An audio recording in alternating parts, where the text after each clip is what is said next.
মেয়ের তো বিয়ে দিতে না, বয়স হয়ে গেছে। ভালো ছেলে আছে হাতে? ছেলে তো আছে, কেমন ছেলে লাগবে? ভালো ছেলে লাগবে তো চাকরি বাকরি করে। ছেলে তো একখান আছে, ভালো টাকা পয়সা আছে, বিদেশ থাকে। বিদেশের ছেলের সাথে তো বিয়ে দিতে চাইলাম না, কোন দেশে থাকে? ইতালি ঢাকা 2-4 দিন মধ্যে বাড়ি চলে আসবে। আপনি কথাবার্তা বলেন তাহলে।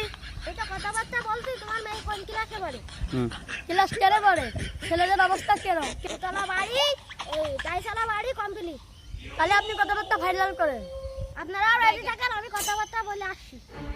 ও বাতের ভাই, ও বাতের ভাই, বাড়ি আছেন? হ্যাঁ কিডা?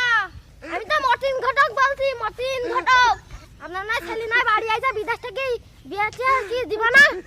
ছেলে তো বিয়ে দিতে হবে, তা ভালো একটা মেয়ে পেলে আমার জানাবেন। ছেলে তো একখান আছেন, চলেন দেখতে যাই। তাহলে চলেন যাই। সুবিয়ান কি বাসায় আছে?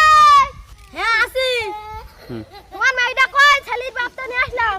এ ঘরে আছে, চলেন। এই যে আমার মেয়ে। ও গো মেয়েটা, ঘুমটাটা সরাও। মা ঘন্টাটা সরাও।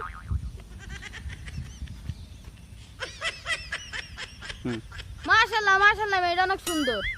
তাহলে দিন তারিখ ঠিক করি ফেলাই। সামনে শুক্রবার কনফার্ম বিয়ে। তাহলে সামনে শুক্রবার আমরা চলে আসছি, সবকিছু কমপ্লিট। তাহলে এটাই রইলো। ঠিক আছে, ওকে। কোন নিবাসী একমাত্র কুদ্দুসের আমি শুরু করছি। বলো মা, তুমি কি এই বিয়েতে রাজি? হ্যাঁ আমি রাজি। কুদ্দুস আলী, তুমি কি রাজি? হ্যাঁ আমি রাজি। মামা কবুল। কবুল কবুল কবুল। কুদ্দুস মিয়া, তুমি কি কবুল? হ্যাঁ বকুল বকুল বকুল। মা তাহলে সই করেন।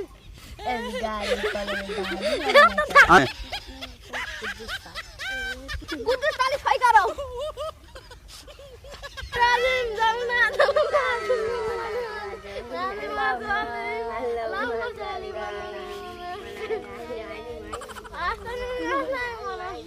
নে আমিন। নে এনা মা তাহলে মিষ্টি খাও, মিষ্টি খাও, মিষ্টি খাও। বাপ মা তুমি তুলে দিলে, তুমি তোমার হাতে আমি মেয়েকে তুলে দিলাম, সেভাবে দেখিনি। চলেন। চলো। ও